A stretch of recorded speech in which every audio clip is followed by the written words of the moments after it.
And welcome into the Monday morning scramble after the Cardinals' 30-27 defeat at the hands of the Tampa Bay Bucs. It was a wildly entertaining back and forth game and heartbreaking in a way because the Cardinals landed on the losing side of it, a 3-point loss. Again, welcome in. Lisa Matthews not feeling well today, guys. What'd you guys do to Lisa down there in Tampa? Yeah. There was no snow, right? So yeah, weather was good. She's We've been on so many trips. I think all the travel is catching up to all of us. Gets you. Get well soon, Odegard, Lisa. Yeah, Kyle Odegard, Zach Galia with us. And Lisa, get well, get some rest. It is, the travel can wear on you. But you know what? There's a lot of places to start here.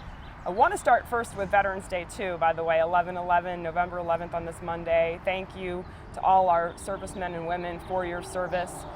We certainly are thankful for that on this day. And we want to get into the game, but guys, as I was watching yesterday, there's just so much to get into. I know. You go back and forth, but I hate to do it, but I'm going to start at the end because it was the last thing that we saw. And just to quickly, I know all of you out there probably saw all of this, but yes, a call that was, I think what was surprising was that it was actually reviewed and a non-call was overturned that went against the Cardinals that eventually was a Bucs touchdown. And then the non-call, the non-review, the non-anything, everyone just left the field after Pharoh Cooper appeared to be interfered with. Zach, I know you know, being on social media, as you are as well, Kyle, but you know, what you do, you get it all, right? So the fans were probably pretty upset. I think everyone was upset. Yeah, I think the general consensus was kind of angry and disappointed, but I think I'm going to have to plead the fifth on this one. I mean, there's nothing anyone can do about it, you know, and you can only look at the things you could have done, right, to avoid that moment. Yeah, and sure, I mean, one or two plays are never going to decide a game, but you do understand why people have angst over it because you look at all the pass interference replays that have gone on in the NFL this season, and very few have ever been overturned. You see the play, and Jalen Thompson, it does seem like he interfered on the play, so you understand why they reviewed it and why they overturned it if they did that consistently throughout the season. It just seems like this was an anomaly from what they had been doing all year. It was more what they had been doing with the Pharoh Cooper one where they didn't call it, and the fact that you called it right there 2 minutes and game time later you didn't, I think that's why people are so mad about it. I look at that whole sequence and I don't know if ironic is the word, but you know, the goal line stand, they tried after that happened, you know, and then they did make it tough on the Bucs to score, but it also ran clock and it actually ended up hurting the Cardinals on the other side when they needed to mount the comeback. And they had to use a timeout when Rodney Gunter got hurt, just an unfortunate situation there and took away some of your time to come back. It was, I mean, like you said, there were so many things in this game where you could have said, if they didn't do this, if they did this, they win. And overall, it's good that you were on the road and you were in a game and you probably should have won that game. So I think it's a good thing to see that they're still making the progress. But fans today, I'm sure, are pretty salty knowing that it seemed like defeat was taken from victory. Yeah, I mean, that's kind of my main dish, as we kind of brand it, main dish right there that I agree. It could have gone either way, but you feel like the Cardinals, you know, obviously made enough plays to win that game. They did let a few slip away. Yeah, I think anomaly was definitely a good word for this game, Kyle. It's just, it was so back and forth, and like you just look at all the plays that did and didn't happen, or could have or would have, and it just this is one of those games where it's like you feel like the whole game you had it, but didn't have it at the same time, and it's just it was a weird game. It was a weird game. One of the things we saw that was exhilarating, thrilling, it was the fake punt. And Kyle, do you want to take us through that? That's my jam here on this Monday morning. Have that jam with your toast. It takes a lot of guts to call a fake punt in any situation, and then 4th and 10 where it's not an easy conversion. You'll see fake punts that are on 4th and 2. You just hike it to that up man and he runs. This one was hike it to Ezekiel Turner. He pitches it to Trent Sherfield. He throws it back to Andy Lee. He throws it 20, 25, 30 yards down the field.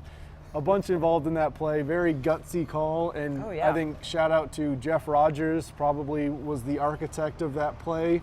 Andy Lee for throwing it. I mean, he's a punter, but that was a pretty good throw. That form too. Nice. Oh man, we have a photo on social media somewhere where he just looks like he's on a football card. He's been watching the quarterback drills. Yeah. And then Pharoh Cooper covered to be able to make that catch and draw the pass interference.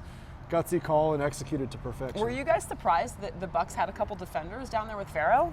Because I was, and so at that moment it's on Farrow to make it happen, right? So yeah, I mean, he coming back for the ball. I mean, we were just talking about it. If Andy Lee actually hits him in stride, I think that safety almost gets over to Farrow Cooper. So underthrows him a little bit. Farrow with an extra effort and a great play all around. I know. It's funny we were talking about that. The underthrow. Hey, Andy.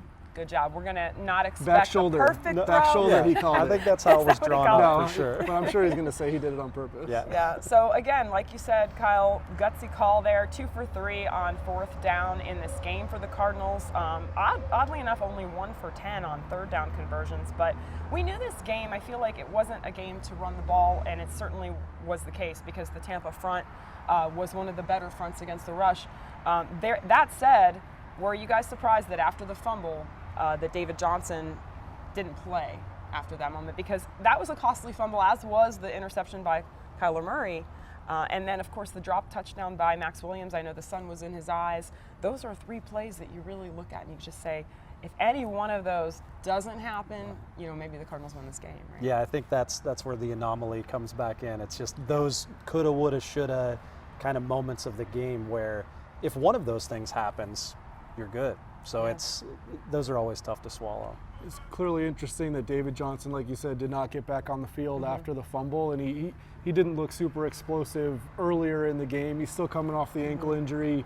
Did that affect him? We're not sure yet, but having Kenyon Drake certainly adds another layer to the running back position. And how do you divvy up those carries moving forward? I'm sure it's going to be a huge storyline this week. And David Johnson obviously has been a star in this league. We've seen him make a ton of plays, and he's a guy that you want to get the ball to, but now Kenyon Drake's looking pretty good, and Cliff Kingsbury is going to be asked about that today, undoubtedly, and we'll see what he says about that. Yeah, it's been...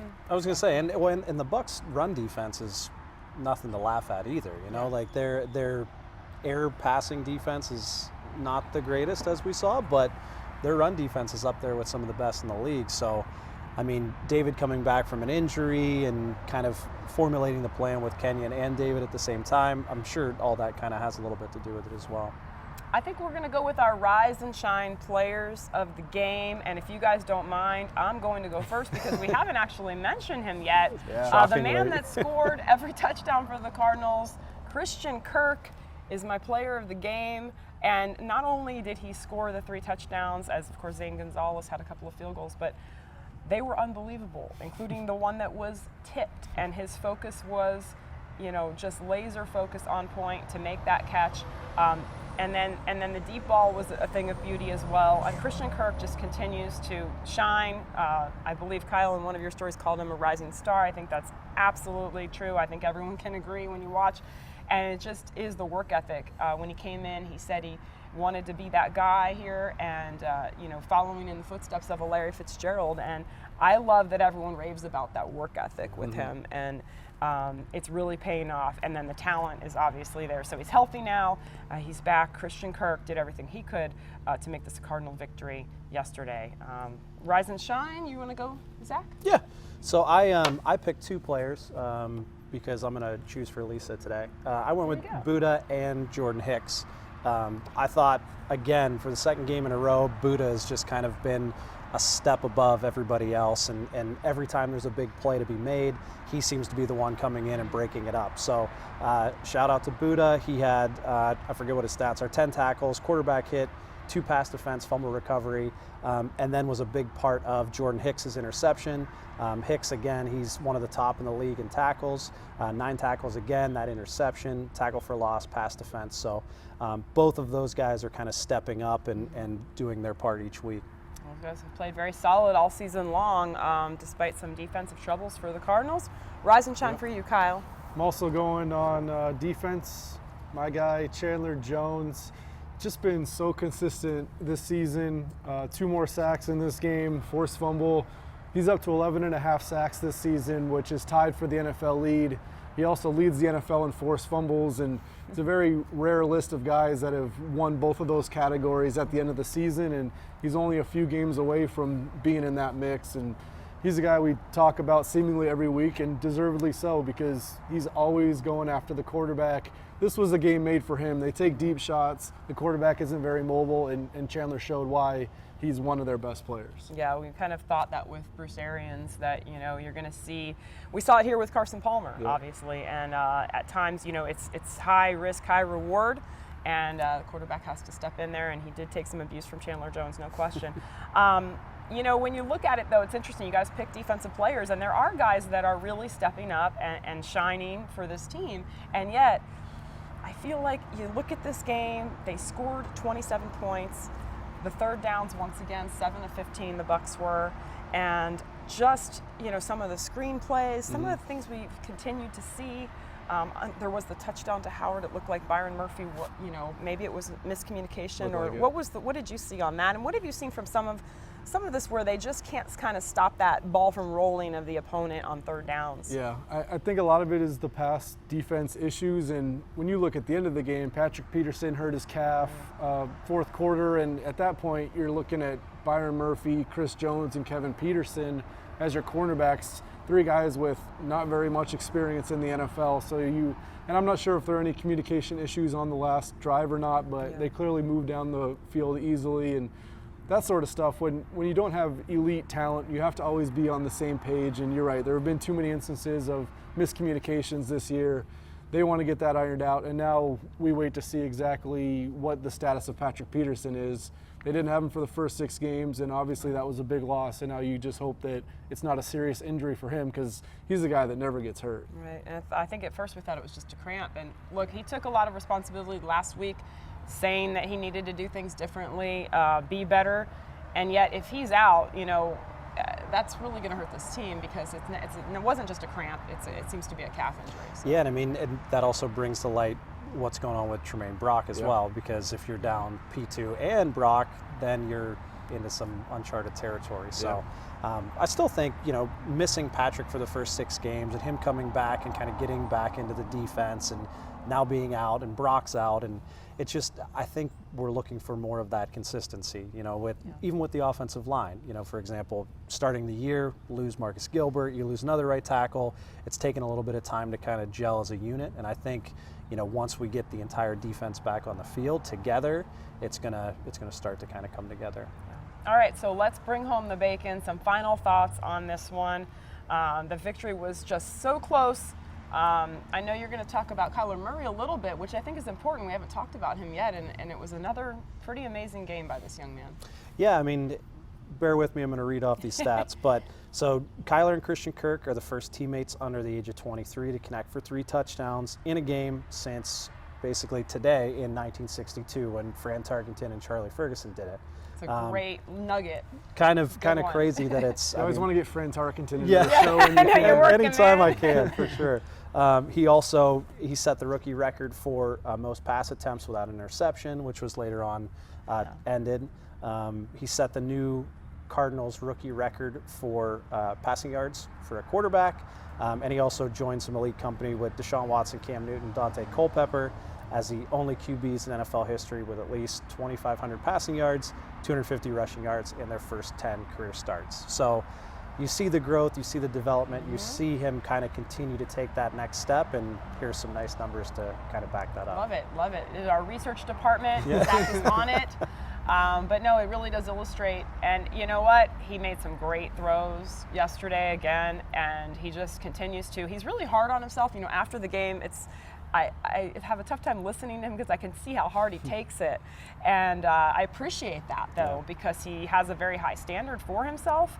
But he's doing some great things out there. Yeah, he made a few mistakes for sure. You know, you look at the interception, it's like these things happen, and you look at on the other side, a guy who's thrown a ton of interception and been in the league for a while. So yeah, and even post-game he was saying, I don't know how that was intercepted, and I was watching from the press box, and it just looked like a regular pass. It never did seem in danger, and Trent Sherfield, I don't know if he got his legs cut up or pushed or whatever happened, but he goes down, and the Buccaneers guy gets it. And I mean, I guess Kyler Murray shouldn't have thrown that because it was off his back foot a little bit, but it was not a dangerous throw like we saw Jameis Winston make so often. And so I think he's, like you said, Zach, still making a lot of very positive plays. And the thing I took away is Cliff Kingsbury's aggressiveness in this game. We talked about the fake punt. You talked about the Max Williams drop, but that was a wonderful play call. He's wide open. That's a touchdown if he catches the easiest catch you've seen, and it happens to get lost in the sun, which is just horrible luck. And then they went for it on another 4th down where they got it. So I think Cliff Kingsbury, he took a lot of flack in New Orleans for going for it on 4th and not getting it, but it's good to see that he didn't let that bother him. He's still going to be aggressive, and I think that's the way you need to coach in the present-day NFL. Yeah, I think great points, because we're seeing those strides. A lot of it is because of the system and the plan and the philosophy behind going for some of that. I know they want to tighten things up on defense, and of course the road trips in November continue then to San Francisco back there, so that'll be quite a challenge. On this Monday morning, we wrap it up once again, Veterans Day. We thank all of those who have served and currently serve for their service as we enjoy our freedoms and enjoy the day. And we look forward to seeing you next week. Lisa will be back. We hope she's feeling better very soon. And we will see you every Monday morning here on YouTube.